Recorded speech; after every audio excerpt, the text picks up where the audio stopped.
memang para ulama berbeda pendapat terhadap khitan ini, begitu ya. Ada Ibnu Hambal yang mengatakan bahwa buat laki-laki justru sunnah, tidak wajib. Tetapi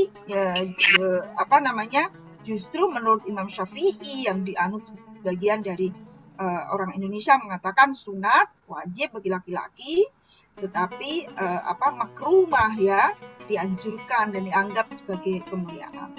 Tapi ini sangat melihat kepada apa yang disebut dengan maqasid syariah dan mafsadah dan maslahahnya itu. Nah, kesimpulan yang kedua ternyata dalam sejarahnya Nabi Muhammad tidak mengkhitankan anak-anak perempuannya. Syekh Ali Jum'ah, salah satu ulama yang ternama di Mesir, di Timur Tengah, dalam salah satu kitabnya mengatakan tidak ada satu teks yang menyatakan bahwa Rasulullah itu mengkhitan anak-anak perempuannya. Ya, anak Rasulullah banyak ya Bu ya, walaupun yang sampai besar adalah Fatimah gitu.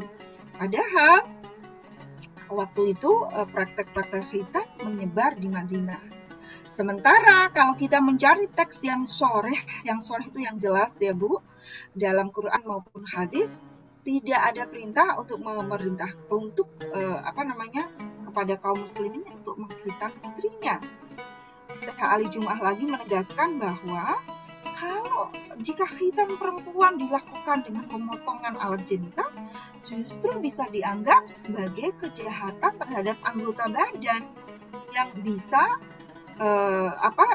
dikategorikan dalam jinayah udwin.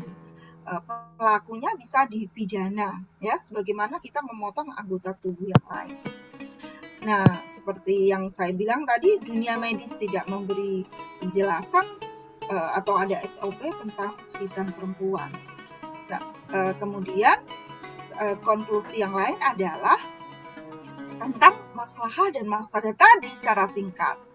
Kalau dalam hukum tidak ditemukan baik dalam Al-Quran dan hadis, apa yang bisa dijadikan kesimpulan untuk menetapkan hukum?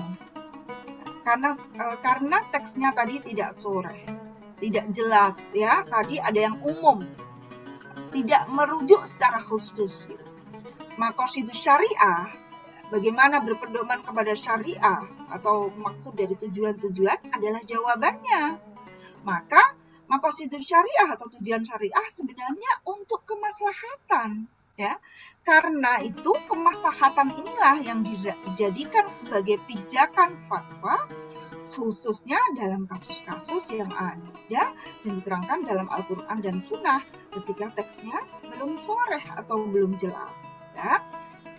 Dalam hal ini maka pijakan khitan adalah membawa kemaslahatan atau tidaknya, membawa kemaslahatan perempuan atau tidak pada sunatnya itu ya. Ada dalil yang sangat umum dalam Al-Quran, yaitu jika engkau tidak mengerti,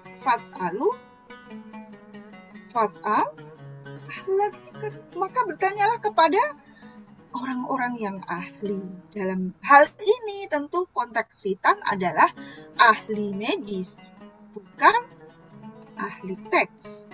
Teks itu merangkum dari keseluruhan pendapat-pendapat.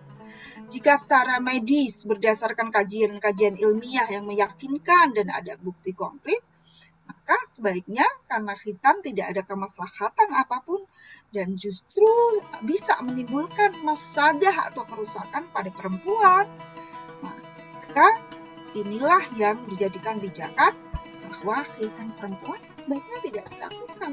Gitu ya, Bu. Memang ini akan bertemu dengan resistensi masyarakat.